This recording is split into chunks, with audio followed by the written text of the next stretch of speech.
আপনার প্রশ্নই আমাদের প্রশ্ন, আর সেই প্রশ্নের উত্তর খুঁজতেই আমাদের এই আয়োজন। খবর এবং তার পেছনের খবর বিশ্লেষণ করি আমরা।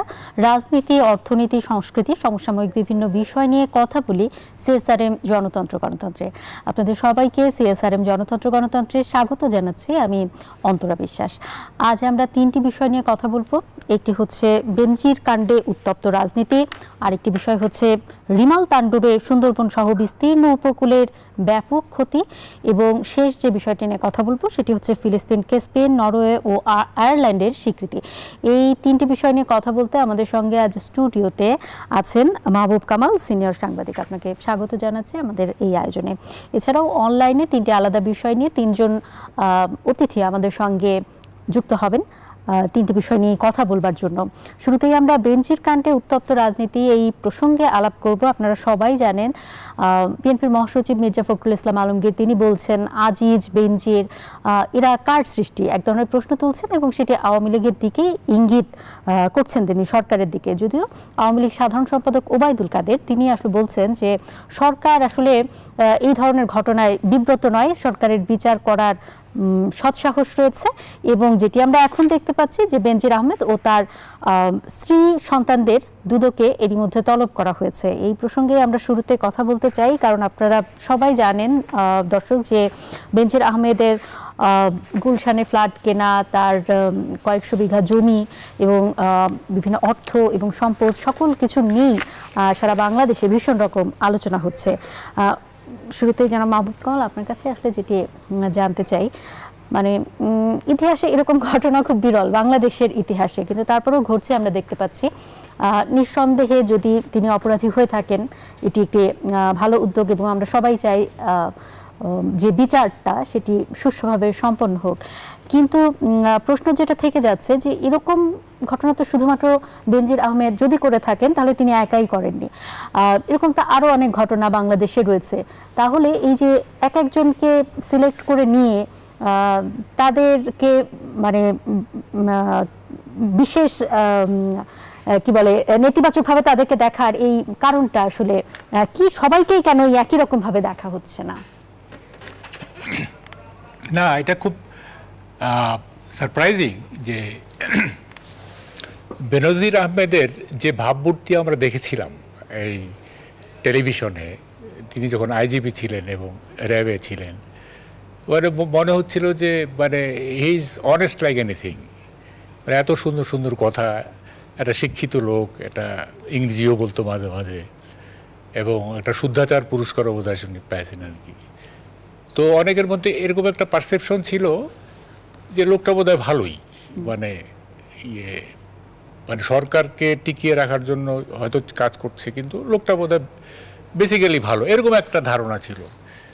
কিন্তু এই কালের কণ্ঠের রিপোর্টের পরে ইট ওয়াজ এ বোল্ড ফ্রম দ্য ব্লু, মানে এটা একটা বিনা মেঘে বজ্রপাতের মতো, যে কি মানে কি দেখলাম আর কি এখন পাচ্ছি। তো এটা খুবই দুঃখজনক যে এরকম একটা শিক্ষিত লোক, উনি কিন্তু শিক্ষিত লোক, মানে অন্যান্য আইজিপির চাইতে মানে একাডেমিক্যালি এবং কথা বলার যে তার যে অরেটরি, তার যে বাগ্মিতা এবং সবটা মিলে একটা ইমেজ তার ছিল। কিন্তু রাতারাতি ওভারনাইট মানে whole image is smash to the ground, একেবারেই মানে ধূলিসাৎ হয়ে গেল। এবং এটা এ ধরনের এক্সপিরিয়েন্স আমাদের আর নাই। মানে যাদের সম্পর্কে দুর্নীতির কথা হয়েছে, আগে কিছু কিছু পারসেপশন ছিল, সন্দেহ করতো ইত্যাদি, তারপরে হয়তো বড় ধরনের দুর্নীতি হয়, কিন্তু একেবারেই একটা ভদ্রলোকের ইমেজ সে হঠাৎ করে এইভাবে একটা করাপ্ট লোক হিসেবে পরিচিত হলো, এটা খুব দুঃখজনক। আমাদের সঙ্গে এর মধ্যে অধ্যাপক ডক্টর এম ওয়াহিদুজ্জামান যুক্ত হয়েছেন, সাবেক উপাচার্য নোয়াখালী বিশ্ববিদ্যালয়। আপনাকে স্বাগত জানাচ্ছি আমাদের এই আয়োজনে। আপনি নিশ্চয়ই শুনছেন আমাদের আলোচনা। তো এখন আমি যেটা এখন বলি, আপনি যেটা বললেন ওটা কি একজন না আরও তো আছে, আমি একটা ফর্মুলা বের করছি। সেটা হচ্ছে যে দেশে তো অনেক দুর্নীতিবাজ আছে, এখন কি করতে হবে? এখন তো গভর্নমেন্টের একার পক্ষে এটা সামাল দেওয়া সম্ভব না। এখন মানুষের দুটা ভরসার জায়গা আছে, একটা হচ্ছে মিডিয়া আর একটা হচ্ছে কোর্ট। এই দুইটা ভরসার জায়গা যদি যৌথভাবে মানে কাজ করে তাইলে অনেক ক্রিমিনালকে they can be brought under net, তাদেরকে জালে ফেলা সম্ভব। কীরকম? যে যেমন ধরেন মিডিয়া, যেমন কালের কণ্ঠ যেটা বেনজির সম্পর্কে করেছে, এরকম মিডিয়া ল এনফোর্সিং এজেন্সির উপরে দায়িত্ব দিলে হবে না, তারাও মানে by and large corrupt. Media যদি ইনভেস্টিগেট করে এই ধরনের মানে দুর্নীতির খবর পায় এবং মিডিয়া যদি এটা প্রকাশ করে, তখন হাইকোর্ট বিশেষত সুমোটো করতে পারে যে তাকে মানে কোর্টে হাজির হইতে বলে, এবং তারপরে হাইকোর্ট তার সম্পত্তি বাজেয়াপ্ত করতে পারে। মানে হাইকোর্ট স্বপ্রণোদিত হয়ে সুমোটো। অথবা আরেকটা হইতে পারে, হাইকোর্ট তো সবসময় সুমোটো নাও করতে পারে, একটা প্যানেল থাকবে সুনাগরিকদের, হ্যাঁ, যে অথবা দুদকও করতে পারে। দুদক ওই রিপোর্টের ভিত্তিতে, যে ইনভেস্টিগেটেড রিপোর্ট পত্রিকায় প্রকাশ হলো, ওই রিপোর্টের ভিত্তিতে দুদক মানে মামলা করবে। আর দুদক যদি না করে, তাহলে সুনাগরিকদের একটা প্যানেল থাকবে। এই প্যানেল থেকে যে কোনো একজন আদালতের কাছে বলবে যে এই যে মানে রিপোর্ট বেরিয়েছে, এইটা আমরা প্রতিকার চাই বা এটার এটি, তখন আদালত মানে তার বিবেচনা দিয়ে তার সম্পত্তি ক্রয় করে ফেললো। তাহলে এইভাবে যদি মানে মিডিয়া এবং কোর্ট যদি আপনার অনেস্টলি যৌথভাবে যদি কাজ করে, তাইলে আমার মনে হয় অনেক মানে আমাদের তো ধরেন এখন অর্থনৈতিক অবস্থা খুব বেশি ভালো না, এখন আমাদের রাষ্ট্রীয় কোষাগার তো অত বেশি ভালো না। এই সমস্ত সম্পত্তি, দুর্নীতি করে যে সম্পত্তি গড়ে উঠছে, এই সম্পত্তিগুলি যদি ক্রয় করা যায় এবং রাষ্ট্রের আওতায় নিয়ে আসা যায়, তাহলে কিন্তু আমাদের অর্থনীতিটা অনেকটা ভালো হতে পারে। সুতরাং এইটা আমার মনে হয় মিডিয়াকে সামনে আসতে হবে, কোর্টকেও মানে তার দায়িত্ব পালন করতে হবে, তাইলে একটা ধরেন যে জায়গায় আমরা যেতে পারবো। সরকার খুব বেশি করতে পারবে বলে আমার মনে হয় না, কারণ এটার নানা কারণ আছে, অত ব্যাখ্যায় আমরা যাচ্ছি না। তো এখন মানে দুটা জিনিস, মানে তিনটা জিনিস ধরেন যে এই যে এমপি আনোয়ারুল আজিম এবং আপনার আর্মি চিফ আজিজ এবং এই যে বেনজির, এই তিনটা কেস আমাদেরকে এইটা বলে দিচ্ছে যে আসলে সোসাইটিতে মানে কে যে কোথায় কিভাবে দুর্নীতি করে আছে, হ্যাঁ, এবং এগুলি সব, এবং অধিকাংশ দুর্নীতি কিন্তু হিডেন, এগুলো প্রকাশ পাচ্ছে না।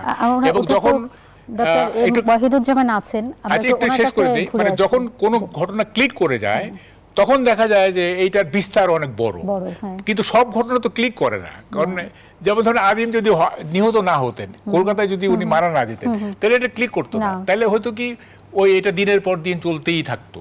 হ্যাঁ, নিশ্চয়ই।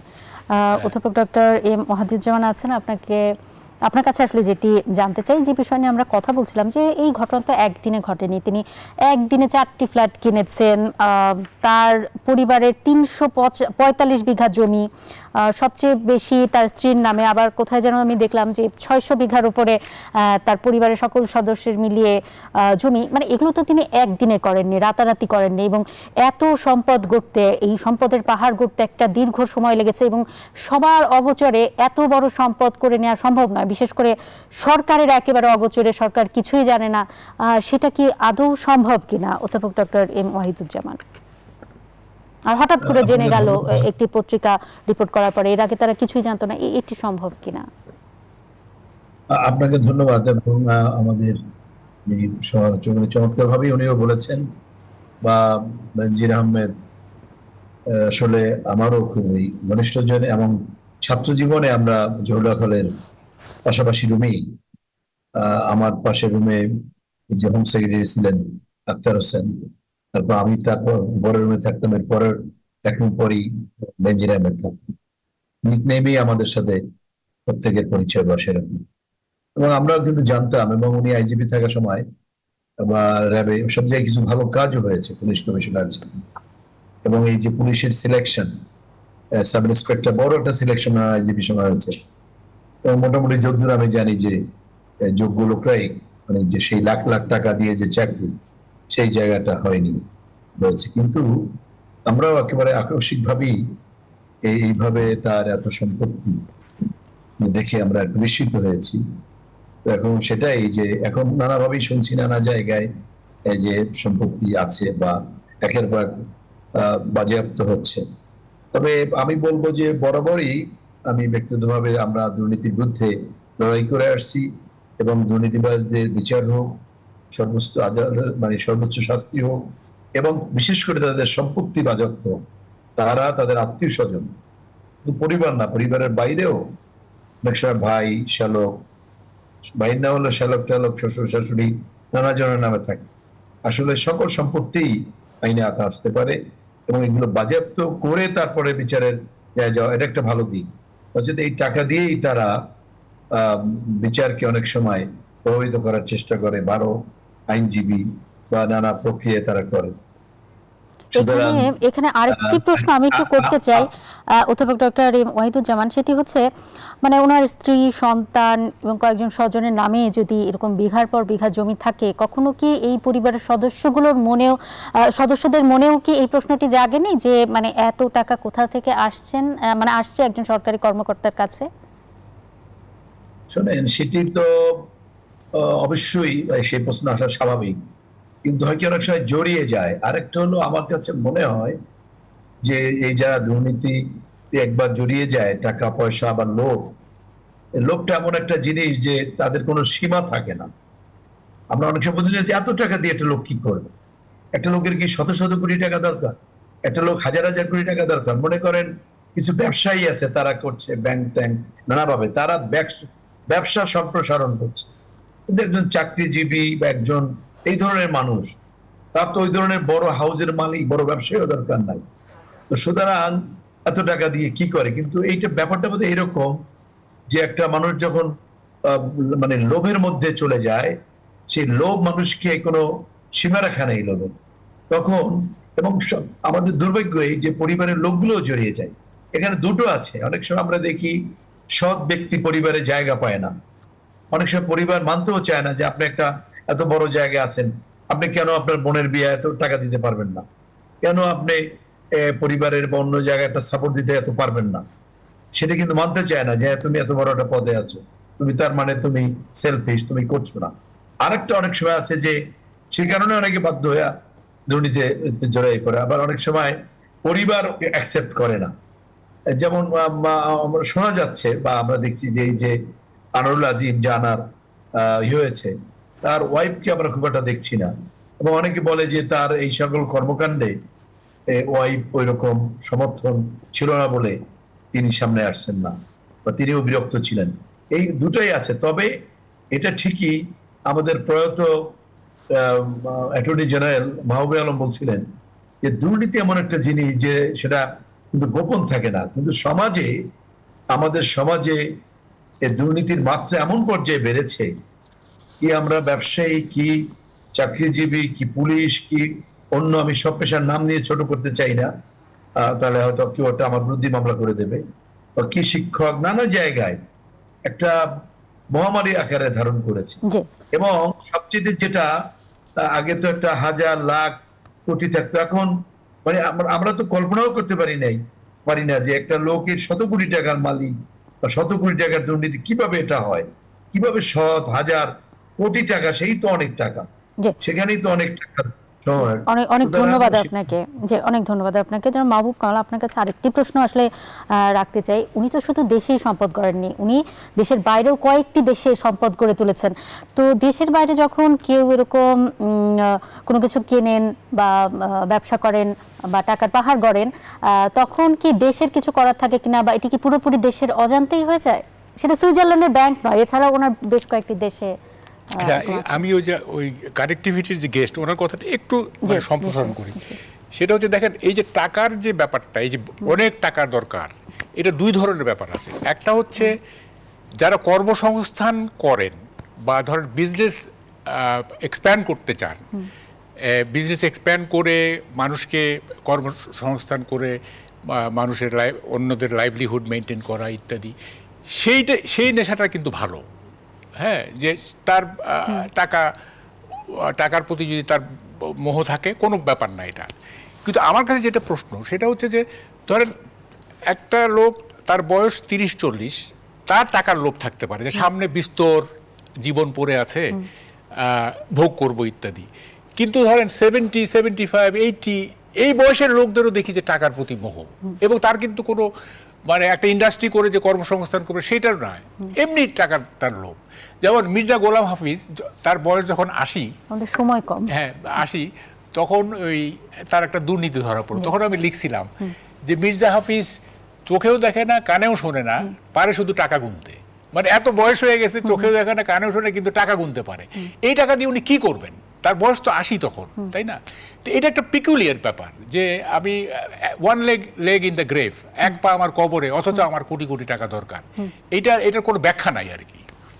যাই হোক, আপনি যেটা বললেন এই বিদেশে যে টাকা, দেখেন বিদেশে যে টাকা পাচার হয় এটা মানে কিভাবে হয়? এটা আমাদের দেশে কোনো সংস্থা নাই? আমাদের দেশে কি বাংলাদেশ ব্যাংক মানে কেন্দ্রীয় ব্যাংক নেই? আমাদের দেশে কি এনবিআর নেই? আমাদের দেশে কি আপনার যে অর্থনীতির যে ওই যে কি বলে যে গোয়েন্দা সংস্থা, এগুলো নেই? তারা কি করে? মানে টাকা পাচার তো নানাভাবে হয়। একটা হয় যে ধরেন আন্ডার ইনভয়েসিং, ওভার ইনভয়েসিং এর মাধ্যমে হয়, হুন্ডির মাধ্যমে হয়, তারপরে কি বলে যে নানাভাবে হয় এটা। এবং চাইলে তদারকি করা যায়। হ্যাঁ, এগুলিকে ধরার কোনো উপায় নাই। এটা তো আমাদের আসলে এই বিষয়ে আর আলাপ করবার সুযোগ নেই, আমাদের একটা বিরতি নিতে হচ্ছে। অধ্যাপক ডক্টর এম ওয়াহিদুজ্জামান, আপনাকে অসংখ্য ধন্যবাদ আমাদেরকে সময় দেওয়ার জন্য। এ পর্যায়ে দর্শক নিচ্ছে ছোট্ট একটি বিরতি। ফিরে এসে রিমাল ঘূর্ণিঝড়ের তাণ্ডবে সুন্দরবন সহ যে বিস্তীর্ণ উপকূলের ব্যাপক ক্ষয়ক্ষতি হয়েছে সেই প্রসঙ্গে আলাপ করব। বিরতির পর আবারও স্বাগত। দেখছেন CSRM জনতন্ত্র গণতন্ত্র। দর্শক, আপনারা সবাই এর মধ্যে জানেন যে ফিলিস্তিনকে আজই স্বীকৃতি দিয়েছে স্পেন, নরওয়ে এবং আয়ারল্যান্ড, এবং বেশ কয়েকদিন ধরেই শোনা যাচ্ছিল যে তারা আসলে এই স্বীকৃতি দিতে চায়। আজকে তার আনুষ্ঠানিকতা পূর্ণ হলো। আজকে না কালকে না আজকেই আসলে মঙ্গলবার তারা এই স্বীকৃতি দিয়েছে। এরই মধ্যে আমরা যেটি জানতে পেরেছি যে যুক্তরাজ্য, অস্ট্রেলিয়া, মাল্টা এবং স্লোভানিয়া তারাও আসলে এই স্বীকৃতি দিতে চাইছে। এর মধ্যে জাতিসংঘের 193টি দেশের মধ্যে 144টি দেশই ফিলিস্তিনকে স্বীকৃতি দিল।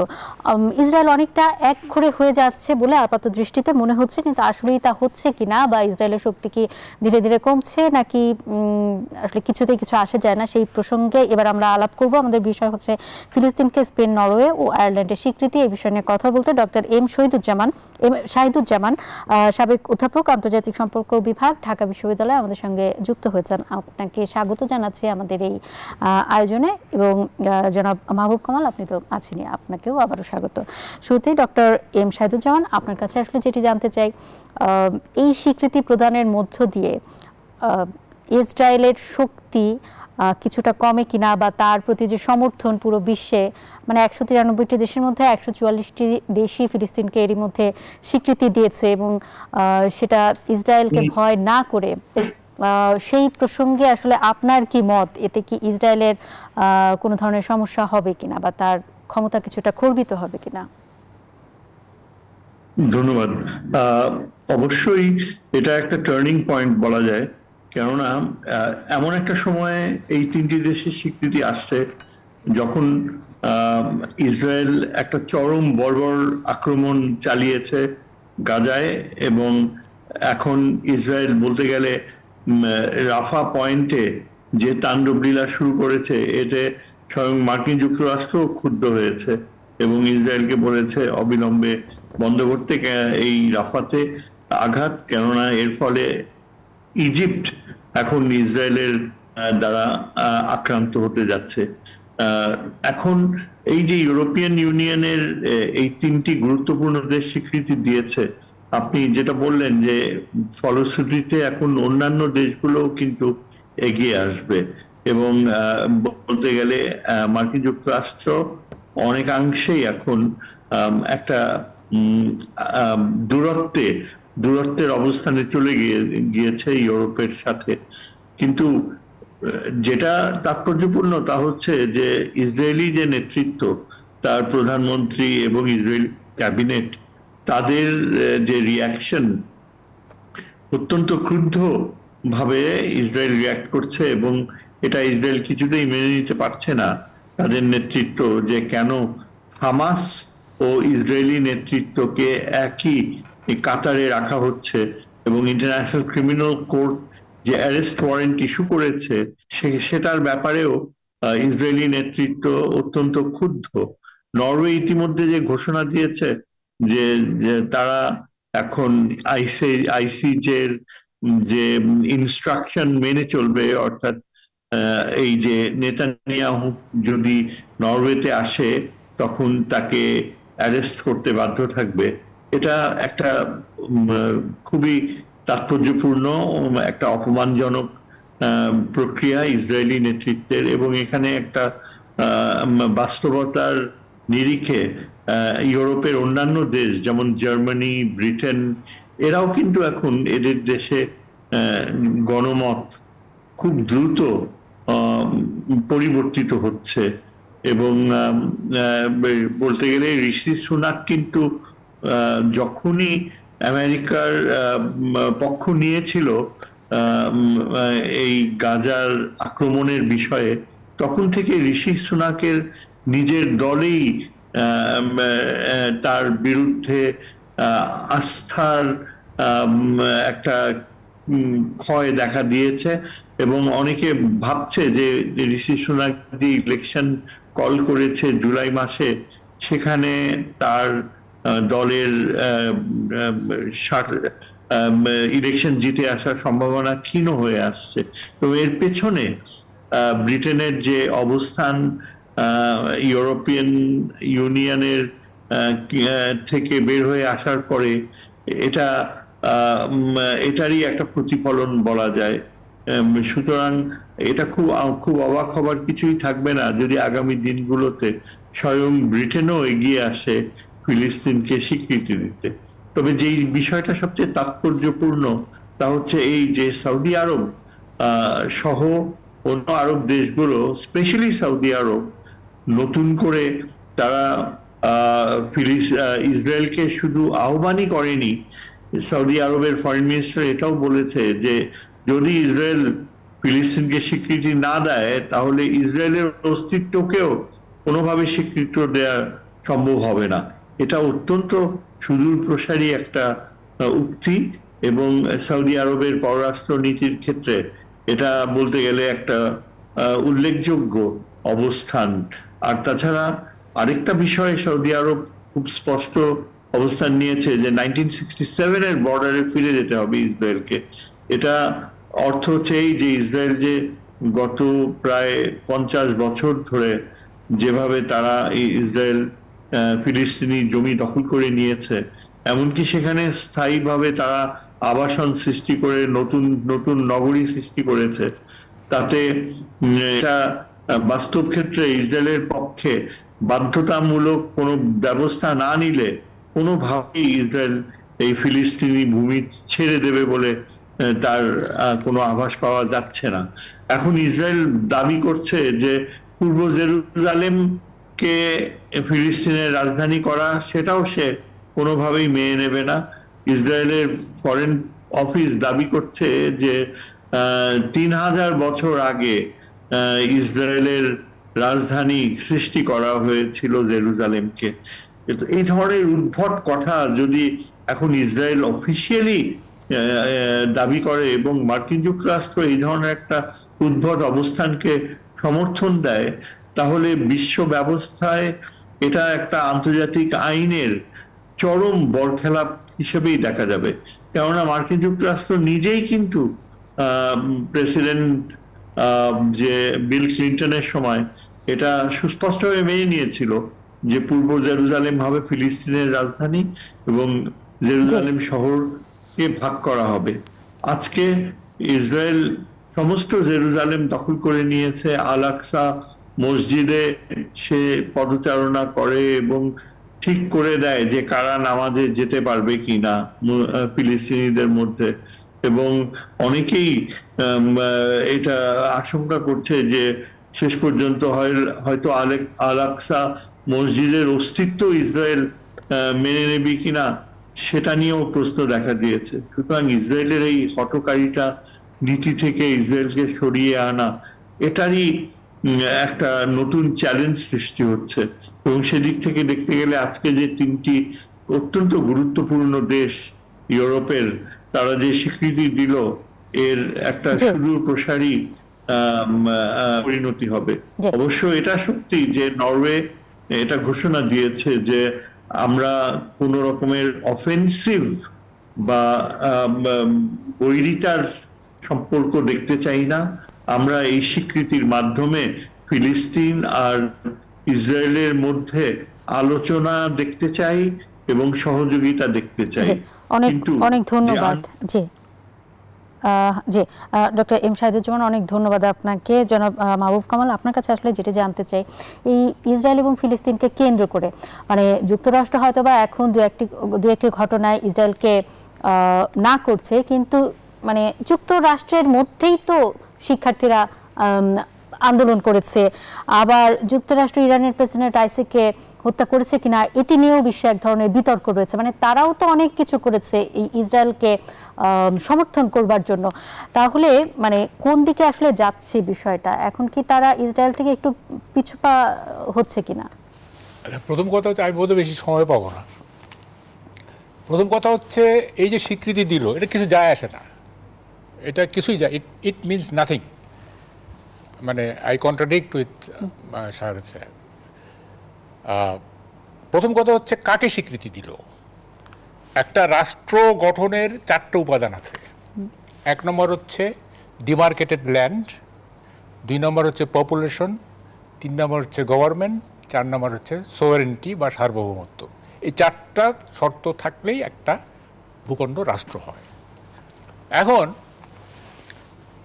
ফিলিস্তিনের পপুলেশন আছে, ওকে, ফিলিস্তিনের একটা গভর্নমেন্টও আপনি তৈরি করে দিলেন, okay fine. Where is the demarcated land? সীমানাটা কোন জায়গায়? 1 নম্বর প্রশ্ন। 2 নম্বর হচ্ছে সোভারেনিটি। ফিলিস্তিনের কি সোভারেনিটি থাকবে? আর যতক্ষণ পর্যন্ত আমেরিকা আছে থাকবে সোভারেনিটি, সার্বভৌমত্ব থাকবে যতক্ষণ পর্যন্ত ইসরায়েল আছে। তাহলে কাকে স্বীকৃতি দিল? একটা তো মিনিমাম একটা স্ট্রাকচার থাকতে হবে। তো যেমন আমরা যে স্বীকৃতি পেয়েছিলাম প্রথম ভুটানের এবং ভারতের, তখন কিন্তু একটা ম্যাচিউর করে গিয়েছিল, ইন্ডিয়া যুদ্ধ ঘোষণা করে দিয়েছে ইত্যাদি, মানে আমরা we are going to be liberated বোঝা যাচ্ছিল, তখন ভুটান স্বীকৃতি দিয়ে দিল। এটা কাকে দিল? 1 নম্বর কথা। 2 নম্বর কথা, যতক্ষণ না পর্যন্ত আমেরিকা আপনার পুরো বিষয়টা থেকে সরে না আসবে, এই যে ইসরায়েলের এই যে, ততক্ষণ পর্যন্ত আপনি পৃথিবীর সমগ্র শক্তি যদি আপনার ফিলিস্তিনের পক্ষে, তাতে কিছু যায় আসে না। দেখেন জাতিসংঘ, কথায় কথা আসে, জাতিসংঘ, আমি তো মনে করি জাতিসংঘকে ডিসব্যান্ডেড করে দেওয়া উচিত। এই জেনারেল অ্যাসেম্বলি, এই সিকিউরিটি কাউন্সিল, এগুলি থাকা উচিত না। এগুলি হোয়াইট এলিফ্যান্ট পোষা, মানে শ্বেত হস্তি পোষা টাকা দিয়ে আমরা চাঁদা দিচ্ছি, এবং ওখানে একটা মানে ক্লাবের মতো হচ্ছে জেনারেল অ্যাসেম্বলিতে, এবং সিকিউরিটি কাউন্সিলে কতগুলি ফান হচ্ছে আর কি। জাতিসংঘে থাকতে গেলে তার অন্যান্য অর্গান থাকতে পারে, ইউনিসেফ, হু, তারপরে ইউনেস্কো, তারপরে ফাও, ওয়ার্ল্ড, এগুলি থাকতে পারে, এগুলি জনকল্যাণ। সিকিউরিটি কাউন্সিলের কি ভূমিকা আছে পৃথিবীতে শান্তি প্রতিষ্ঠার জন্য? জেনারেল অ্যাসেম্বলির কি ভূমিকা আছে পৃথিবীতে শান্তি প্রতিষ্ঠার জন্য? এবং আমি তো জাতিসংঘকে বলে বৃষ্টি শেষের রংধনু, ঘটনা ঘটে যায় তারপরে কিছু বিবৃতি দেয়, এই জাতিসংঘে থাকার কোনো মানে নাই। তো যেখানে জাতিসংঘ ফেল করতেছে, সেখানে আপনার নরওয়ে, আপনার এই যে কি বলে, এই আজকে যারা স্পেন বলেন, এই বলেন, কি মানে হোয়াট এটা মানে আলটিমেট ইয়েটা কি? কথাটা হচ্ছে ইসরায়েলের বিরুদ্ধে কি তারা একত্রিত হচ্ছে বা এই যুদ্ধকে তারা সমর্থন করছে না, এটাই আনুষ্ঠানিকভাবে জানা যায়। এটা মোরাল এটা একটা মোরাল সাপোর্ট থাকতে পারে, হ্যাঁ, এটা ফ্রম মোরাল গ্রাউন্ড এটার একটা কি বলে তাৎপর্য আছে। বাট অ্যাজ ফার অ্যাজ মানে প্র্যাকটিক্যাল মানে কনসিকুয়েন্স ইজ কনসার্ন, এটা তো কোনো ভুল, it leads us to nowhere, এটা আমাদের কোথাও নিয়ে যাচ্ছে না। কথাটা হচ্ছে যে ফিলিস্তিনি যে সমস্যাটা, এই সমস্যাটা যতক্ষণ না পর্যন্ত আমেরিকা মানে আপনার সিনসিয়ারলি জিনিসটা ডিল করবে, যতক্ষণ না পর্যন্ত আমেরিকা না চাইবে, ততক্ষণ পর্যন্ত এটা হবে না। আবার আমেরিকার সাথে তো অনেক কিছুতে ইসরায়েলের একটা বড় ধরনের সম্পর্ক রয়েছে, তো ইসরায়েলের চাওয়ারও এখানে আরেকটা ব্যাপার আছে, মানে দুই পক্ষেরই তো একটা বিষয় রয়েছে, কারণ আমেরিকারও অনেক কিছু সিদ্ধান্ত নেয় ইসরায়েল। আপনি চিন্তা করেন, বাইডেনের আমেরিকান প্রেসিডেন্ট বাইডেন বলতেছে যে প্রয়োজনে আমি ইহুদি হয়ে যাব, এটা কিছুদিন আগে সে বলছে। মানে আমেরিকান প্রেসিডেন্ট সে মানে সাম্প্রদায়িক হয়ে যেতে চাচ্ছে, মানে ইসরায়েলের স্বার্থে, মানে কতটা স্বার্থ সেখানে জড়িত। এবং আমেরিকা তো যারা আমরা আমেরিকাতে গেছি তারা তো আমরা জানি যে আমেরিকার অনেক কিছুই নিয়ন্ত্রণ করে ইহুদিরা, অনেক কিছু মিডিয়া থেকে শুরু। সবকিছু মিলে যুক্তরাষ্ট্র যদি এই মুহূর্তে কড়াকড়ি ভাবে কিছু না করে এই সমস্যার সমাধান হবে না। এটা হবে না, এবং এটা আমেরিকাকেই করতে হবে, এছাড়া অন্যগুলি করে লাভ নেই। আমাদেরকে একটা বিরতি নিতে হচ্ছে, এই প্রসঙ্গে আলাপ করার আর সুযোগ নেই। ডক্টর এম শাহিদুজ্জামান, আপনাকে অসংখ্য ধন্যবাদ আমাদেরকে সময় দেওয়ার জন্য। আমরা নিচ্ছি ছোট্ট একটি বিরতি, ফিরে এসে আমরা রিমাল তাণ্ডবে সুন্দরবনে কি ধরনের ক্ষয়ক্ষতি হয়েছে সেই বিষয় নিয়ে আলাপ করতে চাই। বিরতির পর আবারও স্বাগত। দেখছেন CSRM জনতন্ত্র গণতন্ত্র। এই পর্যায়ে আমরা ঘূর্ণিঝড় রেমালের কারণে কি ধরনের ক্ষয়ক্ষতি হয়েছে সেই প্রসঙ্গে আলাপ করব। আমাদের সঙ্গে যুক্ত হয়েছেন গৌরাঙ্গ নন্দী, সিনিয়র সাংবাদিক ও লেখক, খুলনা। আপনাকে স্বাগত জানাচ্ছি আমাদের এই আয়োজনে। এবং যারা মাহবুব কামাল, আপনি তো আছেনই, আপনাকেও আবার স্বাগত। আমরা ত্রাণ মন্ত্রণালয়ের বরাদ দিয়ে এখন পর্যন্ত যা জানতে পেরেছি সেটি হচ্ছে 37,58,000 মানুষ ক্ষতিগ্রস্ত হয়েছে ঘূর্ণিঝড় রেমালের কারণে। 35,000 ঘরবাড়ি সম্পূর্ণ বিধ্বস্ত হয়ে গেছে, 1,15,000 আংশিকভাবে বিধ্বস্ত হয়েছে। 10,000-এর বেশি মোবাইল টাওয়ার এরই মধ্যে বন্ধ হয়ে গেছে, বিদ্যুৎ বিচ্ছিন্ন হয়েছে বেশ কিছু জায়গা, অনেক জায়গায় সাময়িকভাবে বিদ্যুৎ পাওয়া যাচ্ছে, অধিকাংশ সময় বিদ্যুৎ থাকছে না, এবং 10 জন মারা গেছেন এখন পর্যন্ত। এবং সেই সঙ্গে সুন্দরবনের বিভিন্ন জায়গায় 29টি হরিণের মরদেহ আমরা পাওয়া গেছে, এরকম খবর পেয়েছি। জনাব গৌরাঙ্গ নন্দী, আপনার কাছেই আসলে শুরুতে জানতে চাই কি অবস্থা এখন এই দক্ষিণাঞ্চলের। আপনাকে ধন্যবাদ, এবং স্টুডিওতে যে অতিথি আছে এবং দর্শকদের সকলকে শ্রদ্ধা নিবেদন করছি। প্রকৃতপক্ষে আপনি যেমনটি বলছিলেন, ত্রাণ মন্ত্রণালয়ের সূত্রে উদ্ধৃতি দিয়ে যে সমস্ত ক্ষয়ক্ষতির কথা আমরা জানতে পেরেছি, আর আমরা এখান থেকে যেটা জানতে পারছি সেটি হচ্ছে যে আপনারা ইতিমধ্যে সকলেই জেনেছেন, দেশবাসী সহ সারা বিশ্ববাসী জেনে গেছে যে সুন্দরবন প্রকৃত অর্থে আমাদের এই ঘূর্ণিঝড়ের দাপটটা এবারে ও ঠেকিয়ে দিয়েছে। প্রথম যে আঘাতটা লেগেছিল সে আঘাতটা সুন্দরবনের উপর দিয়েই তারপরে জনপদে এসছে, এবং ঘূর্ণিঝড়ের যে প্রাথমিক যে দিকটি ছিল, যেদিকে তারা প্রবাহিত হওয়ার বা যাওয়ার কথা ছিল, সেটি একটু ঘুরে গিয়ে ভারতের পশ্চিমবঙ্গ রাজ্য দিয়ে ঘুরে গিয়েছে। কিন্তু এর যে পরিধিটা অনেক বেশি থাকায় বৃষ্টিপাত অনেক বেশি হচ্ছে, আর যেটি হচ্ছে যে পূর্বাভাস মতোই জলোচ্ছ্বাসটা খুব বেশি ছিল। আর জলোচ্ছ্বাসটা বেশি হওয়ার কারণে যেটা গোটা সুন্দরবনটাই তলিয়ে গিয়েছে। পাশাপাশি সুন্দরবন সংলগ্ন যে জনপদগুলো, সেই জনপদগুলো যেটা প্রধানত জলোচ্ছ্বাস এবং নোনা পানি ঠেকানোর জন্য যে বাঁধগুলো দেওয়া হচ্ছিল, সেই বাঁধগুলো ভেঙে গিয়েছে। অবশ্য বাঁধগুলো ভেঙে যাওয়ার একটি কারণও আছে, সেটি হচ্ছে বাঁধগুলো দুর্বল। যেমন দীর্ঘদিনের সংস্কার হয় না, 50 বছর অধিক এই বাঁধগুলোর বয়স, এটা যেমন সংস্কার হয় না, তেমনি ভাবে এইখানে নোনা পানির চিংড়ি চাষ হওয়ার কারণে বাঁধগুলো যথেচ্ছভাবে কাটাছেড়া করার কারণেই বাঁধগুলো এমনিতে দুর্বল ছিল। যেই দুর্বল বাঁধগুলোতে 2007 সালের সিডরের আঘাত, 2009 সালে আইলার আঘাতে ব্যাপকভাবে ক্ষতিগ্রস্ত হয়েছিল। একটি এলাকায় বাঁধ নতুন করে তৈরি হয়েছিল বটে, কিন্তু অধিকাংশ এলাকায়। গৌরাঙ্গ নন্দী, অসংখ্য ধন্যবাদ। আসলে আমাদের এতটা সময় নেই, উনি বললেন সেখানকার ক্ষয়ক্ষতির কথা, আপনি যদি যুক্ত করেন। দেখেন, এই ঘূর্ণিঝড়ের মানে দুইটা পার্ট আছে। একটা হচ্ছে যে প্রিকশনারি মেজার, এটা পার্ট 1, আর একটা হচ্ছে রিহ্যাবিলিটেশন পার্ট, মানে ঘূর্ণিঝড় পরবর্তী। একটা হচ্ছে প্রতিরোধমূলক, একটা হচ্ছে পুনর্বাসনমূলক। তো আমি তো আমার জন্য সময় খুব কম রাখছেন, আমি এই পার্ট 1টা একটু বলতে চাই। এই যে প্রিকশনারি মেজার, আমি 6টা স্পেসিফিক পরামর্শ দিয়েছি সরকারকে প্রেস ক্লাবের একটা সেমিনারে, সেগুলো একটু সংক্ষেপে বলি। 1 নম্বর হচ্ছে উপকূলীয় অঞ্চলের যে ম্যানগ্রোভ, এই যে প্যারাবন যেটাকে বলি, এটা নিধন করা চলবে না, বরং নতুন নতুন গাছ লাগা। কারণ প্যারাবন হচ্ছে আপনার ঘূর্ণিঝড় থেকে প্রতিরক্ষার প্রাথমিক আপনার প্রতিরক্ষা বহু, এটা করা যাবে না। 2 নম্বর হচ্ছে উপকূলীয় অঞ্চলের যে বেড়িবাঁধগুলো আছে এগুলো অকার্যকর, যেটা উনি বললেন, নতুন নতুন এবং টেকসই বাঁধ নির্মাণ করতে হবে। কারণ ঘূর্ণিঝড়ের সময় হয় কি, রাস্তাঘাট নষ্ট হয়ে যায়, তখন এই বেড়িবাঁধগুলোই আপনার অবকাঠামো হিসাবে ব্যবহৃত হয়। 3 নম্বর হচ্ছে সাইক্লোন শেল্টারগুলো, এগুলো অতি নিম্নমানের, ফলে মানে সংকেত দেওয়ার পরেও মানুষ সেখানে যেতে চায় না। ওই এত খারাপ জায়গা, শেল্টারগুলো ভালো করতে হবে। 4 নম্বর হচ্ছে আমাদের সিগন্যালিং সিস্টেম, এটা কিন্তু ডিফেক্টিভ। এইটা কিন্তু ব্রিটিশ আমলের সিগন্যালিং সিস্টেম নাবিকদের জন্য করা হয়েছিল। এই সিগন্যালিং সিস্টেমে কিন্তু আপনার কত নম্বর বিপদ সংকেতে কতটা ভয়াবহতা বোঝানো যায়, এটা কিন্তু পাবলিক বোঝে না, এক। আর 2 নম্বর হচ্ছে কখনো কখনো দেখা যায় যে বলে যে মধ্যরাতে আঘাত হানবে, হারে হচ্ছে সন্ধ্যায়, অর্থাৎ সিগন্যালিং সিস্টেমে ডিফেক্ট আছে, এটা মানে আধুনিক করতে হবে। আরেকটা হচ্ছে বিদ্যুৎ চলে যাওয়ার পরে মোবাইল নেটওয়ার্ক চলে যায়, তখন হয় কি ওই জায়গাটা দুর্গত এলাকাটা পুরা বাংলাদেশ থেকে বিচ্ছিন্ন হয়ে পড়ে। তাহলে এইটার বিকল্প হচ্ছে যে আপনার খুব হাই পাওয়ার আপনার জেনারেটর থাকতে হবে, যে বিদ্যুৎ চলে গেলে ওইটা অটোমেটিক কার্যকর হবে। এটা হতে পারে আবার স্যাটেলাইটের মাধ্যমে কিন্তু যোগাযোগ স্থাপন করা যায়।